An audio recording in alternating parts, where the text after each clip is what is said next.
여러분 반갑습니다. 전자회로 모의고사 1회 문제풀이를 시작하겠습니다. 이것은 공시험을 준비하는 모든 수험생에게 적용될 수가 있고 시험 범위는 반도체, 다이오드, BJT, 바이폴라 정션 트랜지스터까지 한정했습니다.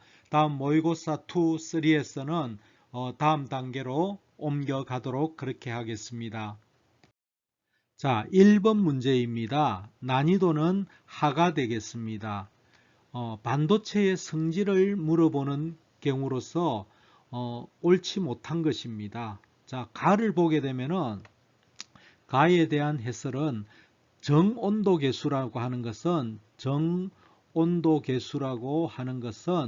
뭐냐면은 온도가 올라가게 되면은 저항 성분이 저항이 커지는 것을 우리가 정온도 계수라고 이야기합니다.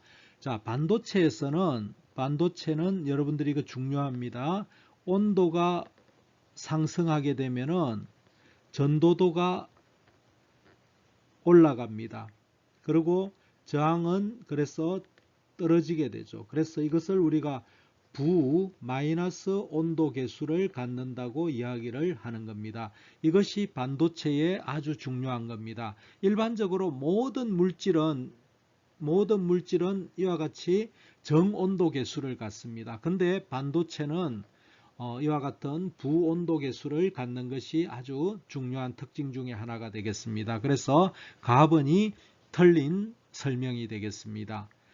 자, 그 다음에 나를 보게 되면은 자, 불순물을 도핑을 한다는 것은 과잉전자를 이렇게 집어넣는 겁니다. 자, 불순물을 주입하게 되면은 이게 과잉전자가 발생을 해서 자유전자가 많기 때문에 전도도가 올라가게 됩니다. 그래서 저항을 떨어뜨리게 되는, 그래서 도핑을 통해서 불순물 주입을 통해서 저항을 컨트롤할 수 있는 이런 성질을 가지고 있고, 그 다음에 광전 효과라는 것은 뭐냐 하면은 반도체의 어떤 순방향이나 역방향을 통해서 빛을 낼 수 있는, 반도체를 통해서 빛을 발산할 수 있는 그런 효과가 있다 하는 게 맞습니다. 그 다음에 홀 효과가 있다.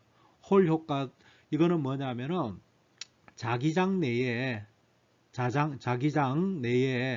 전류를 흘리는 도선을 두게 되면은 여기에 기전력이 발생하는 현상을 우리가 홀 효과라고 합니다. 이것도 반도체의 하나의 특성 중에 하나가 되겠습니다.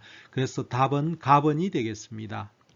자, 2번입니다. 이거는 난이도가 중이 되겠습니다. 이거는 반도체의 열전 현상에 대한 문제가 되겠습니다.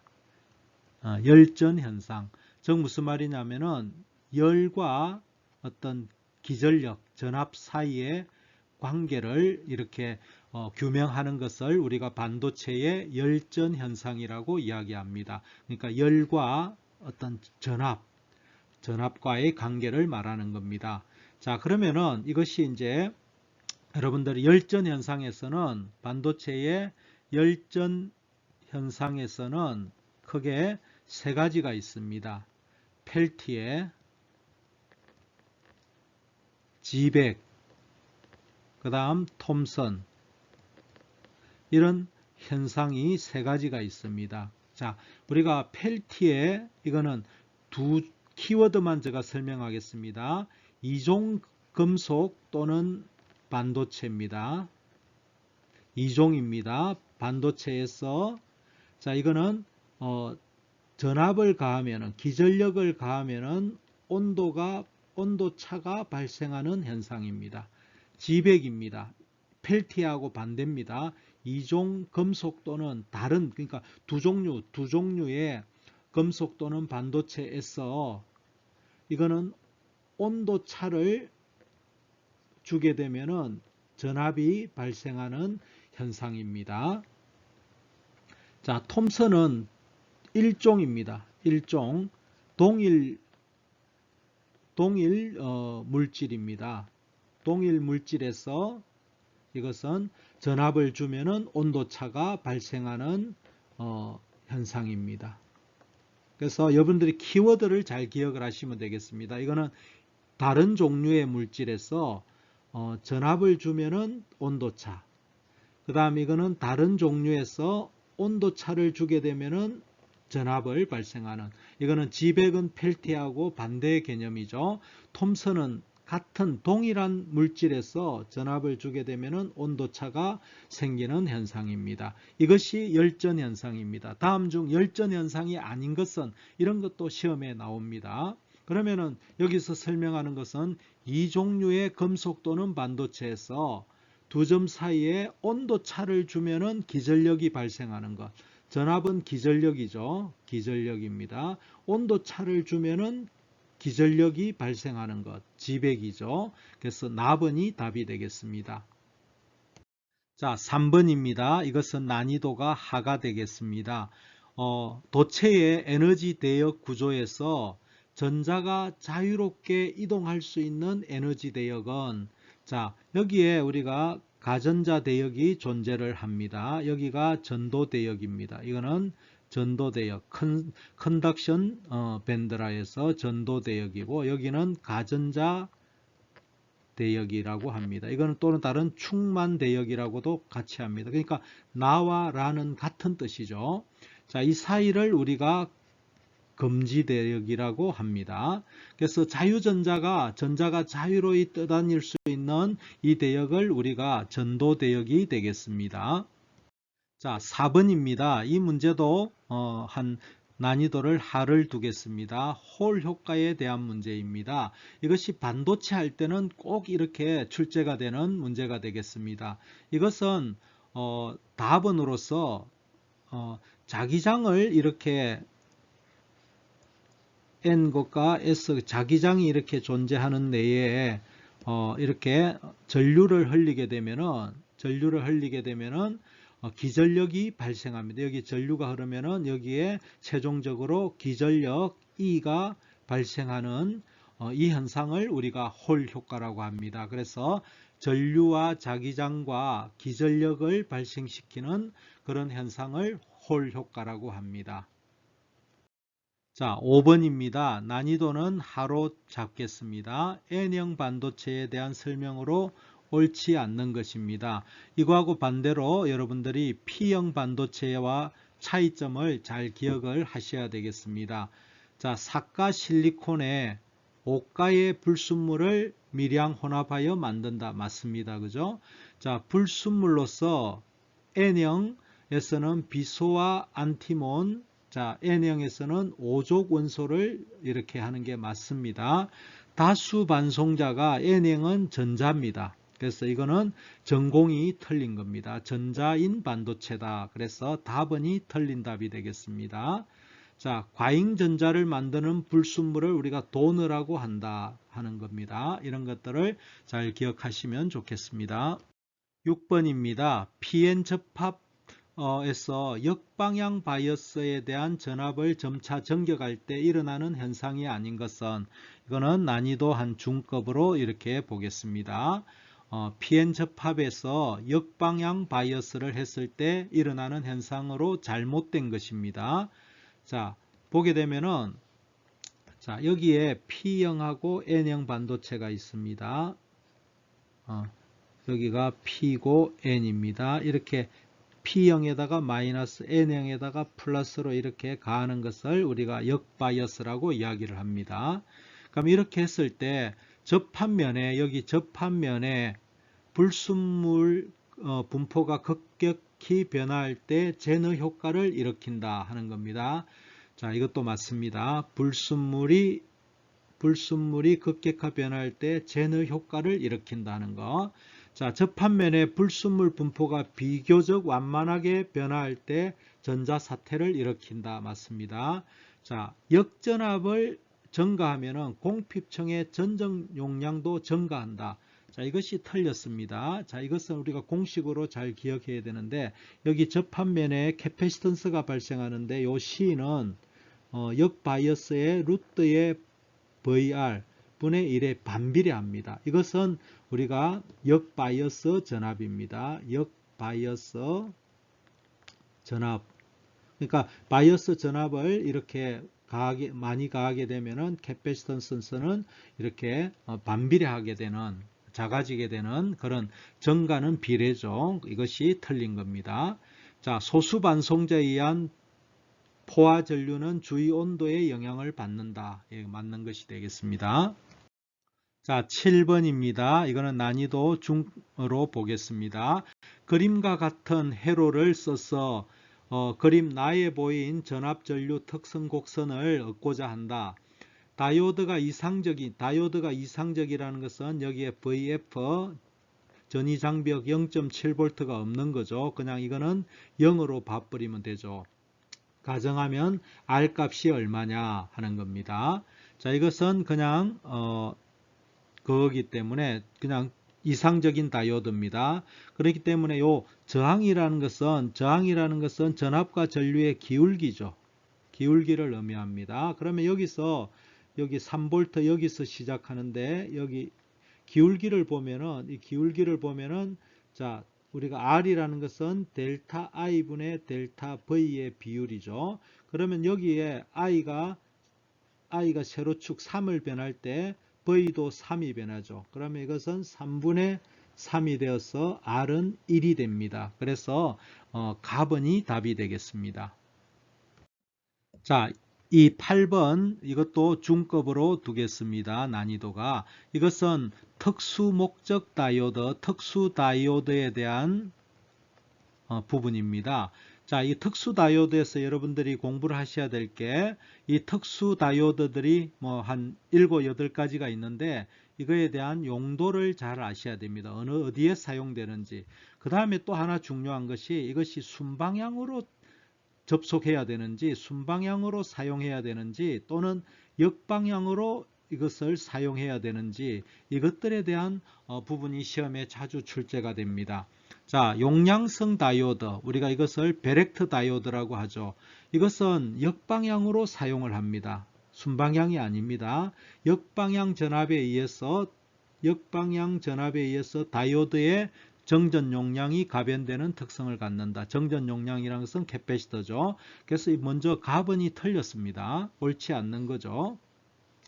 자, 나번을 보면은 제너 다이오드, 이것도 역방향으로 사용을 합니다. 그래서 전압 조정에서 전원 회로에 널리 사용된다. 터널 다이오드 이거죠.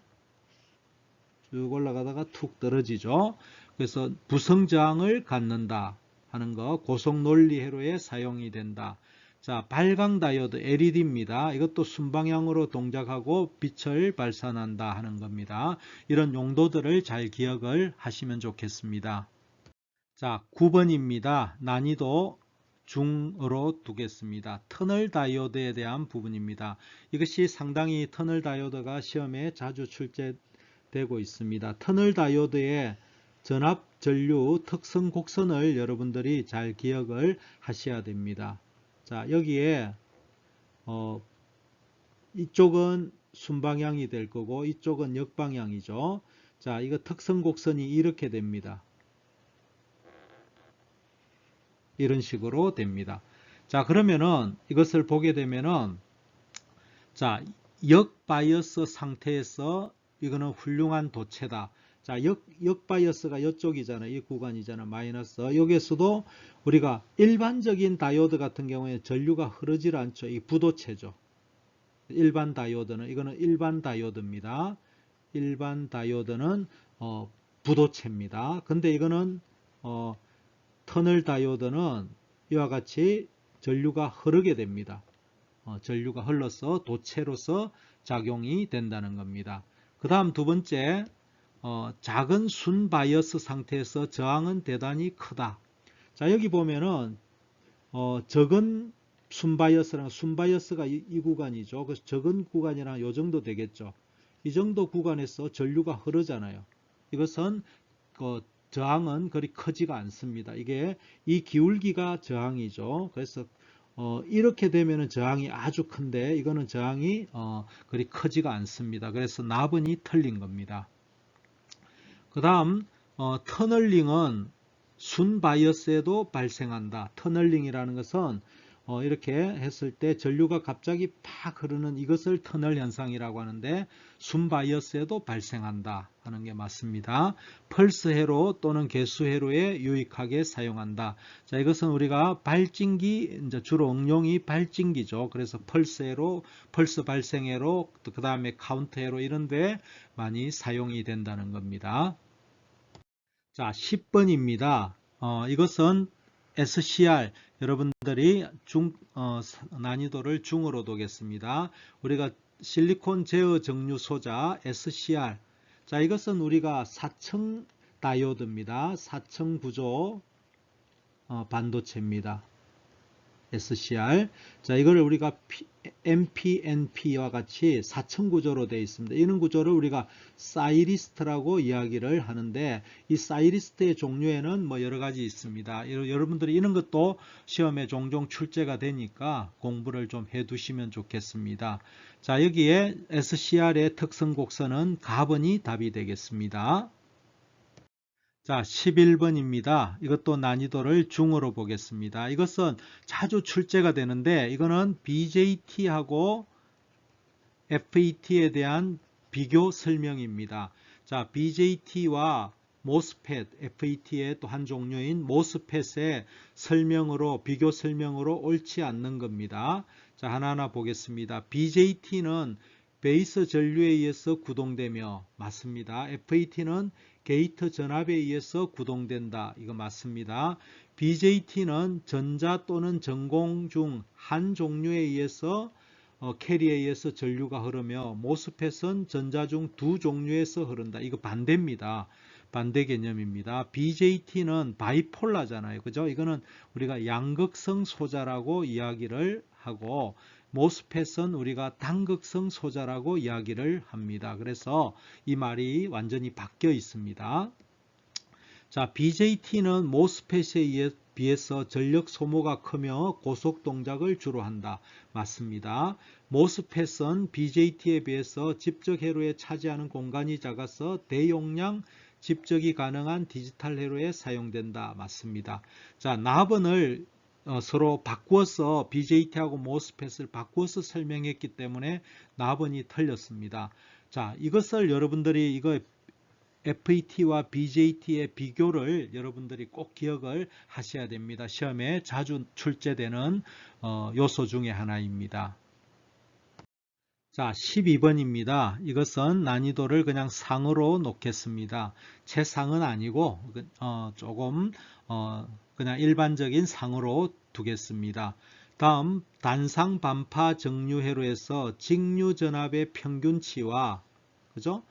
이거는 우리가 VDC라고 하겠습니다. 그 다음에 직류 전류의 평균치 IDC는 얼마인가? 자, 여기에 E가 어딘지를 잘 보셔야 됩니다. 보통은 여러분들이 시험에서 E1을 주고 여기에 뭐 10대 1이라 해서 여기 전압을 이렇게 결정하는데, 여기는 바로 이 E가 여기에 전압입니다. 그래서 뭐 변압기는 아무 신경을 안 써도 되겠습니다. 그러면은 여기서 여러분들이 이 값이 최대치라는 것만 알면 됩니다. 이것이 우리가 VM입니다. 최대치입니다. 그러면은 이 반파 정류이기 때문에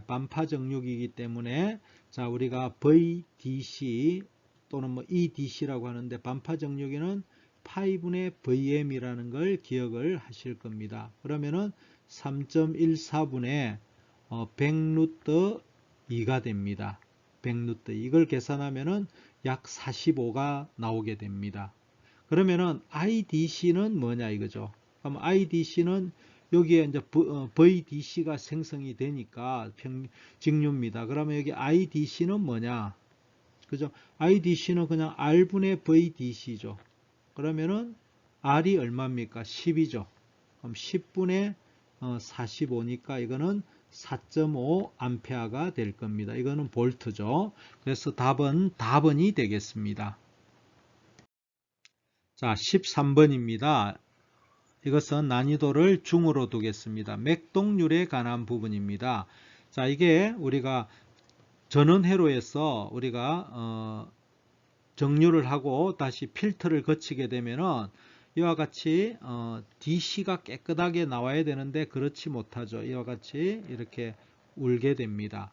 자, 이것을 우리가 맥동률이라고 하는 맥동률에 대한 정의입니다. 자, 이거 중간을 이렇게 중간이 여기까지가 DC가 되겠죠. 이걸 우리가 VDC라고 하겠습니다. 그 다음에 자, 이 부분 여기에서 여기까지 이것이 이제 AC죠. VAC입니다. AC의 RMS의 비율 이거를 우리가 맥동률의 정의를 VDC분의 VAC의 이거는 RMS의 비율을 우리가 맥동률이라고 합니다. 자, 우리가 아주 깨끗한 DC 같은 경우에 이렇게 나왔다. DC가 아주 깨끗하다. 그러면 이거는 맥동률은 이거는 VDC죠. 리플이 없습니다. 그러니까 이거는 VDC분의 여기 VAC인데 이거는 맥동률이 0이 됩니다. 그러니까 맥동률이라는 것은 낮을수록 좋은 거죠. 이 개념을 가지고 보도록 하겠습니다. 콘덴스의 충전과 방전으로 이게 충전과 방전에 의해서 이게 이제 그 교류가 정류된 것이 직류로 바뀌는 거죠. 출력 전압의 변동이다. 맥동률은 정류 효율에 비례한다. 이것은 틀렸습니다. 맥동률은 정류 효율이라고 하는 것은 효율이라고 하는 것은 이겁니다. V가 아니죠. P죠. PAC 입력이 AC죠. PDC입니다. 그러니까 뭐냐 하면은 AC 입력이 교류죠. 교류 전력분의 직류 전력의 비를 정류 효율이라고 하는데 이것하고는 관계가 없습니다. 그래서 이거는 또 정류 회로에서 필터의 효율을 나타낸다. 로페스 필터죠. 로페스 필터의 효율이 좋으면은 당연히 맥동률이 낮아지겠죠. 출력 전압의 직류값과 교류 전압의 시료값으로 나눈 것이다. 이것이 정의죠. 정의가 되겠습니다. 그래서 답은 나번이 되겠습니다. 자, 14번 이것도 중을 두겠습니다. 브릿지 정류회로죠. 전파 정류회로죠. 자, B점이 정전이일 때, 정이라는 것은 플러스 전이일 때 정류된 직류가 흐르는 순서는 하는 문제입니다. 자, 이 브릿지 다이오드를 이용한 전파 정류 회로에서 이 다이오드 모양이라든지 이것도 모양도 잘 기억을 해 두셔야 됩니다. 그 외에도 PIV라든지 여러 가지 물어보는 문제들이 많은데 이 문제는 자, 이런 내용입니다. B점이 플러스입니다. 그러니까 전류가 어디로 흐르냐면 여기 B에서 시작해서 이렇게 가겠습니다. 그러면 이건 역방향이니까 못 가고 이리 가죠. 그 다음에 이렇게 해서 이렇게 해서 A까지 가게 됩니다. 그러니까 경로가 어디입니까? 자, B에서 시작해서 다이오드 4를 거쳐서 R을 거쳐서 D1을 거쳐서 A로 나오게 되겠죠. 그래서 답은이 경로가 되겠습니다. 전류가 흐르는 경로입니다.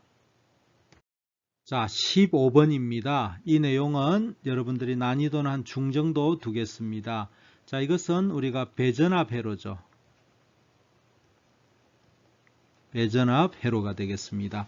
자, 그러면은 자, 플러스 반주기 동안에 이렇게 충전이 되면서 이렇게 회로가 흐르면서 여기에 전압이 VM으로 이렇게 충전이 됩니다.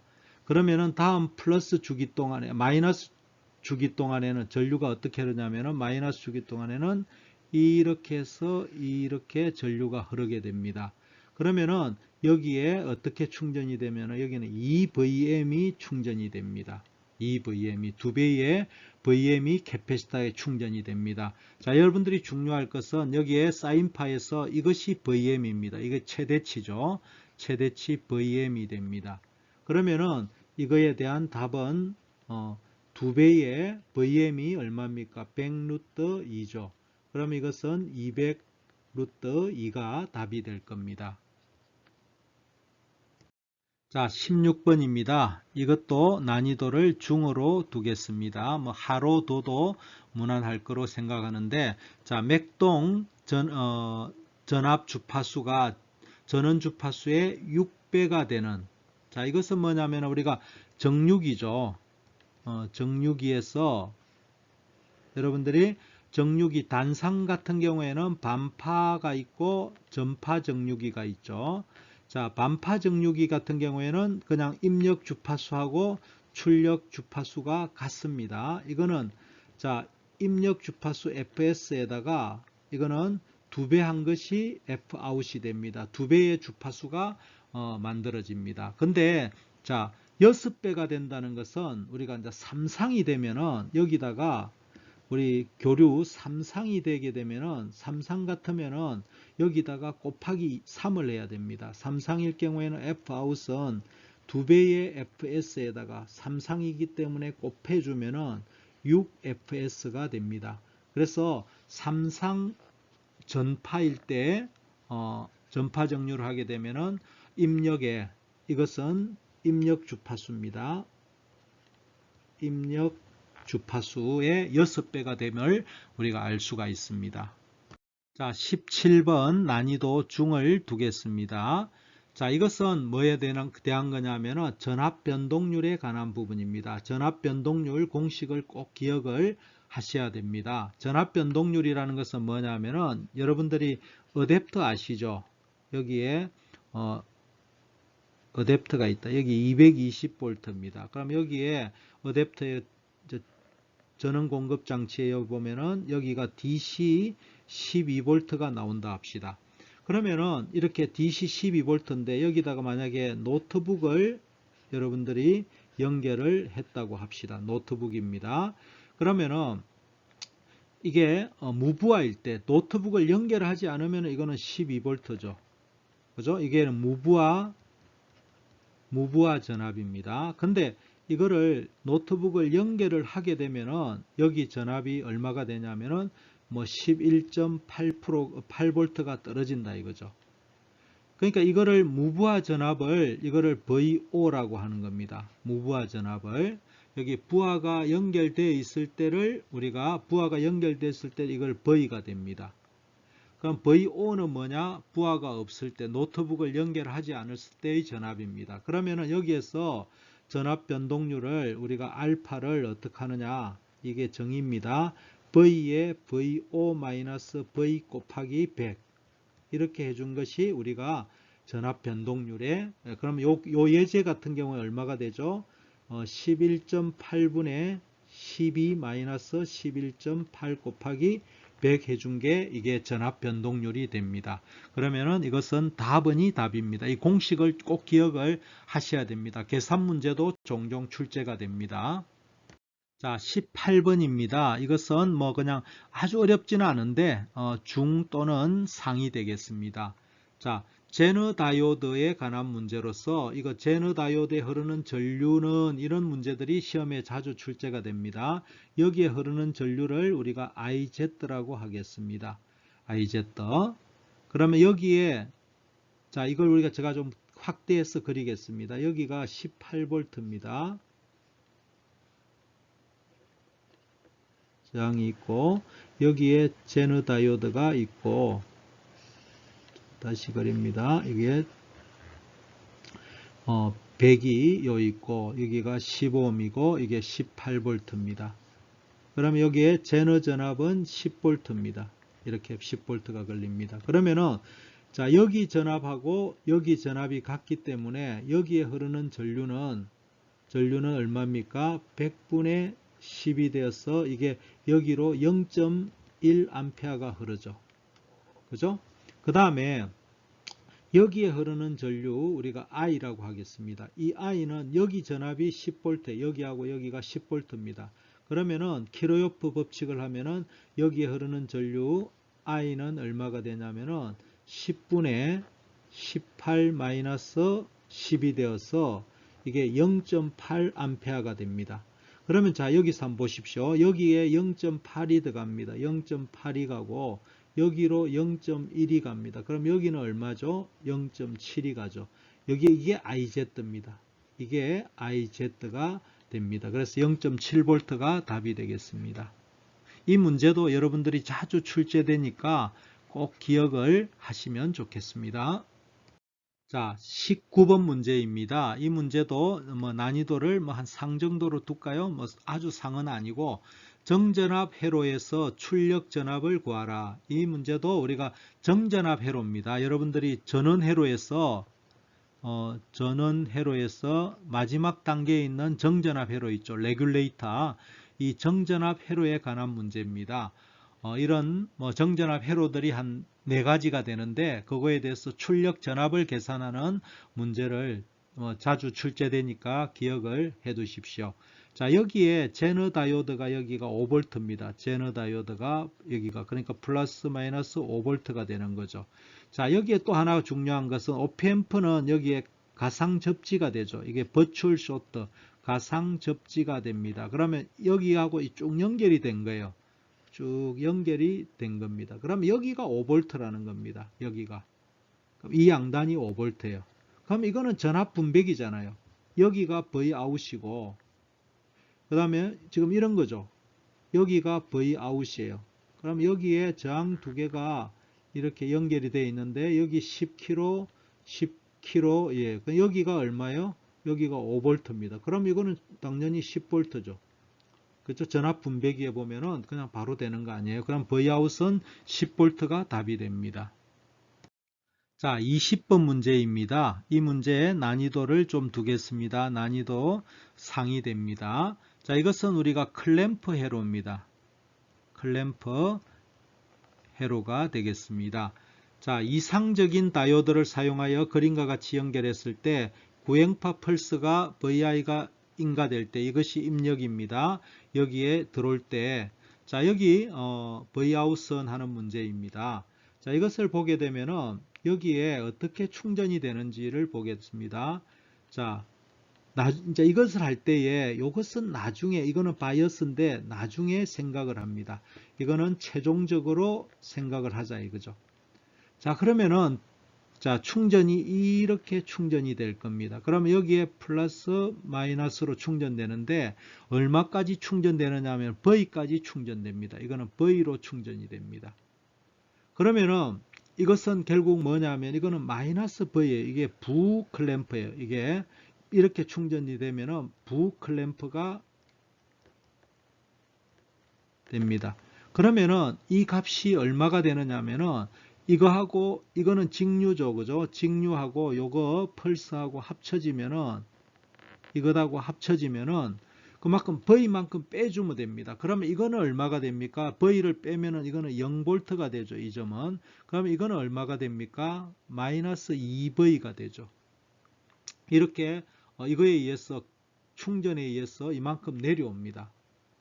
자, 그리고 또 하나 이제 빨리 해결하는 문제는 지금 이 입력을 보면은 이렇게 이제 이런 상태예요.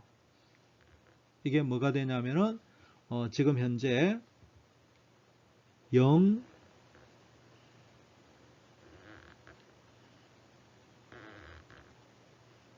이렇게 된 거예요. 여기가 0V고 마이너스 2V가 이게 지금 현재 상태예요. 근데 이거를 또 계산해 줘야 돼요. 이거 그러면 마이너스죠. 이게 마이너스 플러스니까 마이너스 VI죠. 그러면 이거는 어떻게 되느냐 하면은 이만큼이 또 내려옵니다. 3분의 1만큼을 내려오면 됩니다. 3분의 1만큼 더 내려오면 되죠. 이렇게 동작을 출력이 이게 Vout이에요. Vout. 그러니까 이거는 3분의 V만큼 내려오는 거예요. 그죠? 그럼 답은 가장 가까운 게 이 나번하고 동일하게 됩니다. 자, 21번입니다. 이거는 중어로 두겠습니다. 다음 트랜지스터의 작용에 대한 설명으로 옳지 않는 것은, 자, 이렇게 BJT 트랜지스터입니다. 여기에 우리가 NPN이라고 하겠습니다. 예를 들어서 그럼 여기가 이미터죠. 이미터, 베이스, 콜렉터로 이렇게 연결을 하죠. 그러면은 여기에 연결을 할 때 여기는 우리가 순방향으로 연결합니다. 순방향, 여기는 역방향. 그러니까 여기는 베이스죠. 이미트하고 베이스 사이에는 순방향, 베이스하고 콜렉트 사이에는 역방향으로 연결을 하게 됩니다. 그럼 하나하나 보겠습니다. 이미터 베이스 접합은 순방향으로 한다. 이미터 베이스 사이에는 순방향으로 한다. 콜렉터하고 베이스 접합, 콜렉터하고 베이스 사이에는 역방향이죠. 맞습니다. 두 개 다 맞죠? 이미터 베이스 전압이 콜렉터 출력 전류를 제어하는 전압 제어 소자이다. BJT는 전류 제어죠. 이게 틀렸습니다. 전류 제어 소자인데 이것을 잘못 설명하고 있는 거죠. 그 다음 이미터에서 베이스 내로 주입되는 캐리어는 확산 운동을 한다. 맞습니다.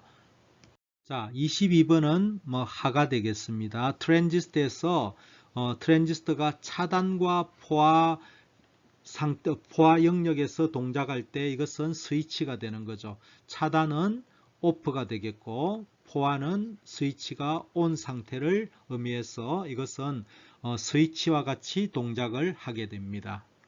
자, 23번입니다.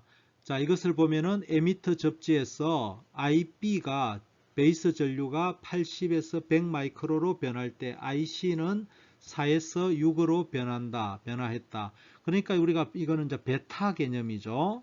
베타가 정의가 델타 IB분의 델타 IC의 변화량을 말합니다. 그러면은 이것이 지금 변화량이 얼마입니까? 20 변했죠. 20 마이크로 암페어가 변했고 이거는 4에서 6을 변했으니까 이거는 2 밀리 암페어가 변했죠. 이걸 계산하면은 베타는 100이 나오게 됩니다. 자, 그럴 때 베이스 접지 정폭률 알파는 얼마냐? 그죠? 알파는 우리가 정의에 1 플러스 베타분의 베타라는 게 있죠. 그러면은 101분의 100이 됩니다. 그러면 이거는 0.99가 됩니다. 그래서 가번이 답이 됩니다. 이것은 난이도 한 중 정도 두겠습니다. 자, 24번입니다. 이것도 중으로 두겠습니다. 자, 이것은 우리가 어떤 문제냐면은 트랜지스터의 접지 방법이 코먼 에미터, 코먼 콜렉터, 코먼 베이스 이런 세 가지 접지 방식이 있죠. 다른 설명이 다 옳지 않는 것은 하는 문제입니다. 하나하나 보겠습니다. 코먼 에미터 접지 방식은 중간단 정폭에 적합한 방식이다. 자, 접지 방식 중 코먼 콜렉터 접지 방식은 출력 임피던스가 가장 작다. 자, 이것은 코먼 콜렉터는 이런 개념입니다. 입력 임피던스는 크고 ZI는 아주 입력 임피던스는 크고 Z5는 아주 작은 그런 특성을 갖고 있습니다. 접지 방식 중 코먼 베이스 접지 방식의 전압 이득은 가장 크다. 맞습니다. 자, 달링턴 접속의 둘째 단 방식은 이것이 아니고 코먼 에미터 접지 방식이 아니고 코먼 콜렉터 접지를 사용한다. 이거 중요합니다. 그래서 라번이 틀렸습니다. 자, 25번입니다. 이것은 난이도 상으로 놓겠습니다. 최상은 아니고요. 자, 하나하나 보겠습니다. 바이어스 회로에 관한 부분입니다. 여기에 IC가 얼마가 흐르냐면은 1mA가 흐릅니다. 베타가 50이라 했고요. RB를 구하라. 자, 여기에 VCC는 10V고 여기 VB는 VBE는 얼마냐면은 0.5V라고 했습니다. 그러면은 이것은 어떤 루프를 돌리면 되냐면은 이 루프를 따라가서 돌리면은 답이 나옵니다. 키르요프 법칙. 자, VCC는 여기에 흐르는 전류가 IB입니다. IB가 됩니다. 그럼 IBRB가 되겠죠. 플러스 VBE가 되겠죠. 그러면 여기서 뭐를 구하려냐면은 RB를 구하려 했으니까 RB는 자, 얼마가 됩니까? IB분의 VCC-VBE가 되겠죠. 그러면은 일단 IB는 모른다고 보고 VCC가 10이고 이게 0.5가 되죠. 0.5가 되죠. 그러면 여기서 IC가 이렇게 주어져 있기 때문에 여기서 IC가 1mA라고 했습니다. 그러면은 여기 IB는 얼마가 되느냐 하면은 베타분의 IB죠. IC죠. 베타분의 IC니까 베타가 50입니다. IC가 1mA니까 이거는 계산하면 0.02가 됩니다. IB가. 그러면은 여기다가 0.02를 대입하면은 RB는 얼마가 되냐면은 0.02분의 9.5가 됩니다. 9.5를 이렇게 만약에 그러면은 계산하면은 475kΩ이 됩니다. 475kΩ이 나오게 돼서 답은이 됩니다. 자, 이상으로 전자회로 모의고사 1회를 풀이를 마치겠습니다. 이 지금 여기서 말하는 전자회로라고 하는 것은 과목명이 아닙니다. 그냥 전자회로 파트를 의미합니다. 그래서 이것은 지금 1회이기 때문에 범위가 다이오드와 그 다음에 반도체 소자, 그 다음 BJT까지만, FET도 아직 안 했습니다. BJT까지에 대한 시험 범위를 이렇게 한정을 했었고 2회, 3회에서는 FET, OPAMP 등등을 나갈 겁니다. 이것은 그러니까 과목적인 전자회로가 아니라 영역적인 전자회로 영역이기 때문에 이것은 여러분들이 전자공학에서 전자회로 파트가 있습니다. 회로 영역이 있어요. 이 부분에 관한 내용입니다. 그래서 여러분들이 전자공학을 공부하는 학생들의 어찌 보면은 최적화되어 있다고 보시면 됩니다. 회로만 시험을 준비하는 학생은 이것보다 난이도를 좀 더 높여야 합니다. 그래서 이 부분 전자공학에서 어떤 전자회로 영역에 관한 모의고사라고 해석을 하시면 되겠습니다. 다음은 또 전자회로 2, 3 모의고사에서도 좋은 문제를 올리도록 하겠습니다. 감사합니다.